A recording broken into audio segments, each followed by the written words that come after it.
haven't clinched, but you're close. Tell me what makes this team special in your eyes. I think we got a bunch of mature guys. We have some young guys who are mature beyond their years, which is, really helpful. And everyone's just kind of playing for each other. And when you do that, it makes everything easier. So not worried about how you do as an individual, but just how the team does. And it takes the stress off your own shoulders. Does that help you? Does that help you keep your mind off of all the talk about where you're going when you can buy into the team so much? Yeah, for sure. I mean, I just try to win the game at the end of the day. You just got to be where your feet are. I think that's the constant battle with baseball. You can never look too highly into how your performance is doing, and on a day-to-day basis, just kind of relax, sit back, enjoy the ride, and take it day by day. What's been the key for you during the month of June? Any adjustments you've made along the way? I mean, kind of just how baseball goes sometimes. Like, you start to pick up some speed, maybe it slows down, maybe it picks back up. So I really just think trusting the process and continuing to go about my work the way that I know how to. And that's been the big focus. I mean, of course, for me, like at the plate, just trying to get back into using the whole field. That's when I'm at my best. So I've been spraying the ball pretty well and continue to hope to do that. Is there anything that you've kind of added to your routine, pregame, or maybe some data that you are looking at now that you didn't used to? Anything in your approach that's changed to, during this AA season that you've had so far? For the most part, I mean, it's pretty consistent. Like, I think last year with my first taste in low A, I was able to build like a pretty decent routine. But I mean, I do pretty standard stuff. Really, obviously, I got to try to not over obsess with everything. So like at some point, you got to take your brain away from baseball.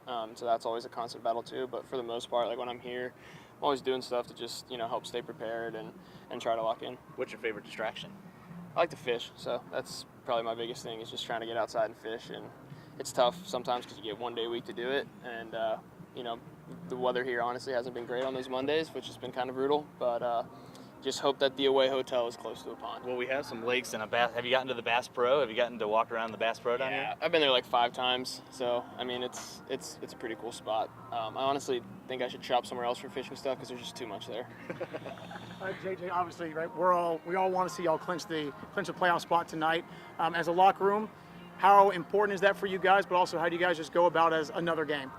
I mean, at the end of the day, like, clinching is not the importance of the season. Like, yes, it puts you in a good spot, but, of course you're trying to win the entire thing. So, you go about it by not making it too big of a deal, just trying to win pitch by pitch and play your own game of baseball. We know how good of a team we are. We know what we're capable of. So to do that, you just have to treat it like what we've been doing the entire year. So just trusting in our process, going about our business the right way, preparing the right way, saying to each other, being loose in the locker room, being loose on the field, and that's the whole focus. Winning helps being loose in the locker room, but how much fun is it to play on a winning team here at this AA level? Yeah, it's a ton. I mean, winning makes everything better. Coaches are usually more relaxed when you're winning, and conversations with teammates are better, and winning solves a lot of problems, obviously, but that's the beauty of baseball is you got to find a way to have those similar reactions and mindsets when there's no winning. So we were able to do that. We had like a skid kind of early in the year, just weren't playing great baseball, recentered ourselves, got back to what we do best, and just continue to keep riding that momentum. What are you looking forward to with Tink on the hill tomorrow? I'm just excited to watch him pitch. I mean, I got to see him a little bit in big league camp, but I have never, really got to see him go all out after it for an extended start, so that'll be super cool. I mean, he was down there rehabbing pretty much the entire offseason when I was down there too with them working out, so I got to talk to him and get pretty close with him, so I'm just super excited to see him compete.